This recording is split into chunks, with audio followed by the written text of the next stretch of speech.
السلام عليكم ورحمة الله تعالى وبركاته. كي دايرين؟ لاباس عليكم؟ كلشي مزيان؟ نتمنى تكونوا بخير وبصحة جيدة ولقاكم هذا الفيديو في احسن حال. اليوم ان شاء الله جبت لكم طريقة البرقوق واللحم. كتجي رائعة وكتجي زوينة بزاف، نتمنى تعجبكم. وغنبداو ان شاء الله في المقادير. غنبداو بسم الله، اللهم صل على سيدنا محمد. غنبداو غتاخدوا مقدار اللي تيقدكم تاع اللحم على حسب الاشخاص، وغادي نعملوا لهم العطريه او التوابل. نحتاجوا 3 المعالق ما بين الكزبر والمعدنوس وجوج فصوص الثومه محكوكين او مبشورين.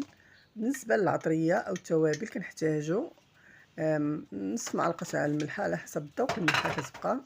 وكذلك كنعمل نصف معلقه صغيره تاع البزار، ونصف معلقه المهم نصف معلقه تاع الكركم او الخرقوم البلدي، معلقه صغيره، ونصف معلقه كذلك صغيره تاع البزار على حسب الذوق. كنقول لكم اللي كيبغي البزار بشويه بالزيت كيعمل معلقه صغيره، ومعلقه صغيره تاع سكينجبير،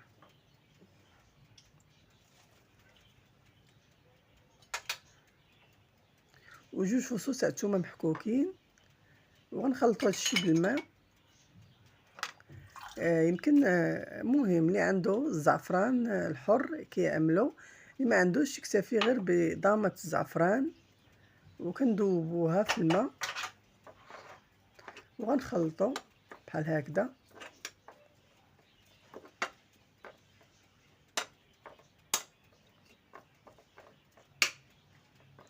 هاد اللحم بالبرقوق كيجي رائع، يعني بطريقه مغربيه اصيله. غنفتو هذاك الضامه تاع الزعفران، اللي عنده زعفران الحر كيديرو. غنخلطو بقليل من الماء، نخلطو هاد جميع التوابل.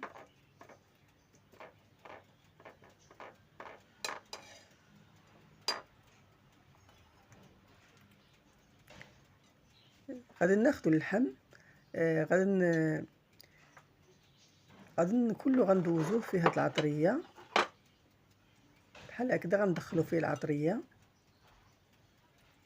بحال تدهنوه بالعطريه، وكتخليوه مده 4 السوايع على حسب، يعني على حسب ما كنتوش زربانين. اللي مهم انا خليته ساعتين، يمكن تخليوه نتوما 5 ساعات، يمكن تعملوا غير ساعتين.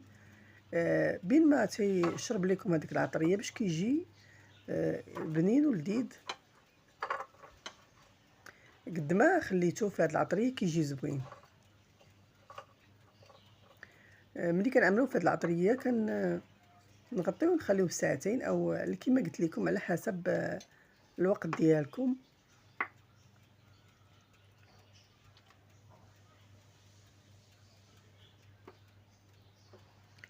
اليوم ان شاء الله جبت لكم وصفه مجربه كتجي رائعه، تعملوها للضيوف وتعملوها في العيد.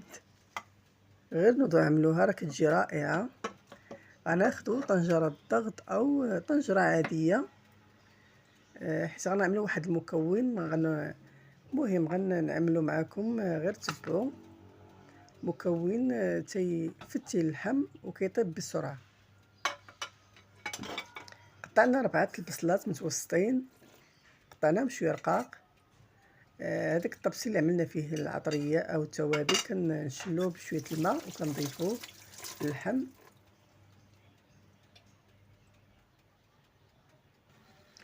غنقليوه غير بهذاك الماء اللي ضفنا، وما غنديروش الزيت دابا بلاتي حتى كتشرب، حتى اللحم تيشرب العطريه.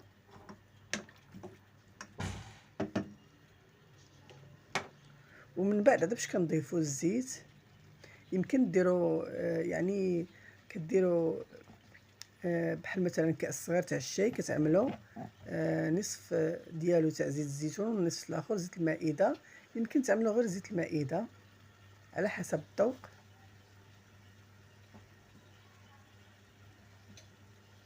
بالنسبه لزيت الزيتون كيضيف واحد النكهه زوينه. غنضيفوا معلقه صغيره تاع السمن الحر، ونصف أو المهم معلقة صغيرة كذلك تاع القرفة. اللي عنده عواد تاع القرفة تيديرهم تيجيو زوينين، تيبنوا هاد اللحم بالبرقوق. وغنقليو شويه وغنضيفوا البصله. بالنسبه للبصله انا قطعت 4 البصلات متوسطين، غتعملوا دابا جوج غتقليو بيهم. عملنا كما شفتوا كاس الا ربع تاع الزيت مائده. يمكن اللي ما تيبغيو الزيت بزاف يعمل غير نصف كاس على حسب الذوق، ما تنقووش الزيت بزاف. قلينا شويه اللحم. دابا غنضيفوا هذوك جوج بصلات وجوج بصلات غنخليهم ملي كيتقلى اللحم كنضيفوهم. المكون اللي قلت لكم تيسرع في عمليه الطياب تاع اللحم هو التمر. كنحيدوا ليه العظم، كنوصلوا جوج تمرات وكنحيدوا ليهم العظم وكنضيفوهم، تيعطيو لذه وكذلك كيسرعوا الطياب تاع اللحم. تنحيدوا ليهم العظم ديالهم وتنغسلوهم، وتيجيو كذلك لذاذ احسن ما نعملوا العسل. اللي بغى يضيف العسل كيقدر يضيف واحد المعلقه. بالنسبه لي انا ما ضفتش العسل، خليته غير هكذاك. تيجي النكهه ديالو زوينه بلا ما تضيفوا العسل، بهذيك نكهه التمر كتعطي واحد اللذه زوينه. بعد ما تقلى ضفنا، المهم ضفنا هذاك البصله.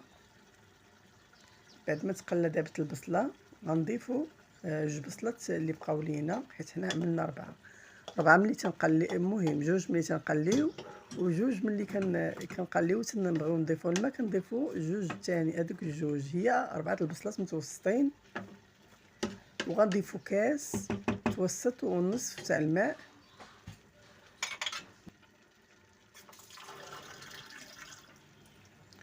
وكنسدو على الكوكوط وكنخليوها طيب او طنجره الضغط.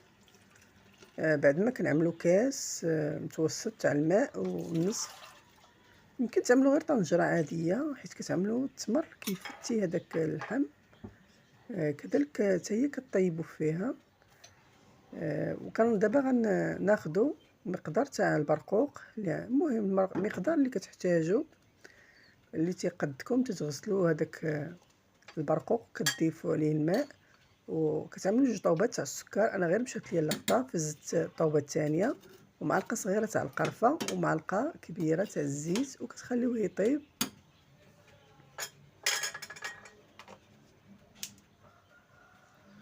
مره كتحركوه وكتخليوه يطيب في هاد التوابل اللي درنا ليه.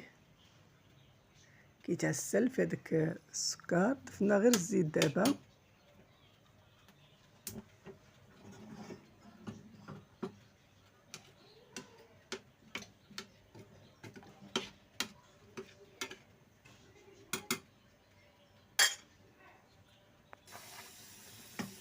بعد ما طاب البرقوق كما كتشوفوا مبقاش فيه الماء، غناخذوا مرق من اللحم وغادي نزيدوه في البرقوق كما كتشوفوا باش كيعطي واحد اللذه زوينه في هذا البرقوق. وانا تبارك الله راه راني طيبت اللوز، سلقته ونشفته ملي نشفتو قليته في الزيت يكون بارد باش كيتحمر مزيان وكيجي ما محروق ما والو. كما كتشوفوا ها هو وجدته. بالنسبه للحم عملنا ليه هذاك التمر، ها هو راه طاب باقي غير غينشف شويه من هذا المرق ديالو. غينشف يولي خاسر. غنوريكم كيفاش يكون هذاك المرق تيكون خاسر على هذا الشكل كما شفتوا. كيجي هاد الطاجين تاع البرقوق كيجي معلك وزوين وكيجي رائع ولذيذ. غنقدموا دابا، غتشوفوه معايا ان شاء الله. غنقدموا كما كتشوفوا كتبقى المرقه خاتره وزوينه وتيجي ناجح. تعملوا للضيوف الغفله بحال هكذا على جوع على غفله كتوجدوه دغيا وكيجي رائع ببنه زوينه ونتمنى يعجبكم. وما بالنسبه للحم طاب دغيا كما قلت لكم. هذاك المكون التمر كيطيب اللحم واخا يكون الحولي شارف تيطيب تيجي رائع. نتمنى يعجبكم واللي يعجبو يشترك فضلا وليس امر وكذلك يعمل بصمه. وشكرا للجميع على المشاهده. بالنسبه للمرق كيجي خاسر وكيجي زوين وكتجي البنه رائعه.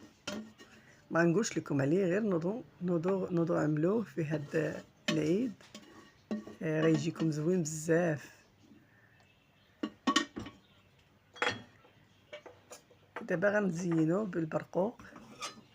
بالنسبه للبرقوق ها هو، عملت ليه هذاك المرق. نشف من هذاك المرق شويه، كيبقى شويه معسل، ماشي كينشف بزاف، كيبقى فيه شويه هذيك التعسيله تاع المرق. غنوضعو الفوق. يمكن تزين على حسب الاختيار ديالكم،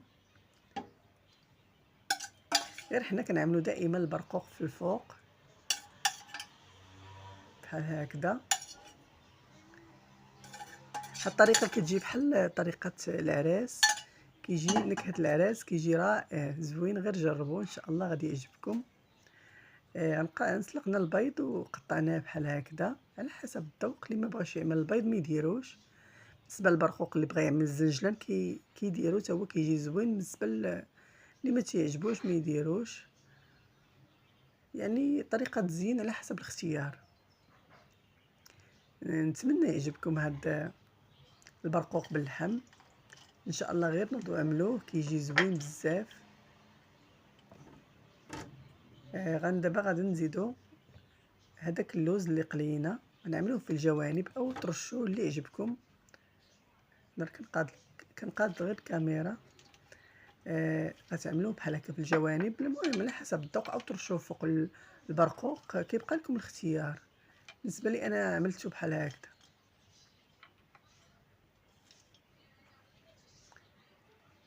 بالنسبه للريحه ديالو كيجي رائعه، وكذلك النكهه كتجي زوينه بزاف.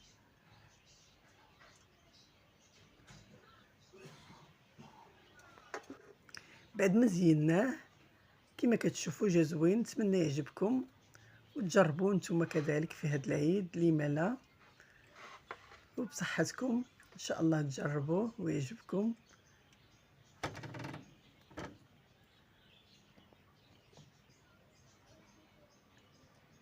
وما تنسوش البصمه، ونخليكم بالف خير. بسلام عليكم.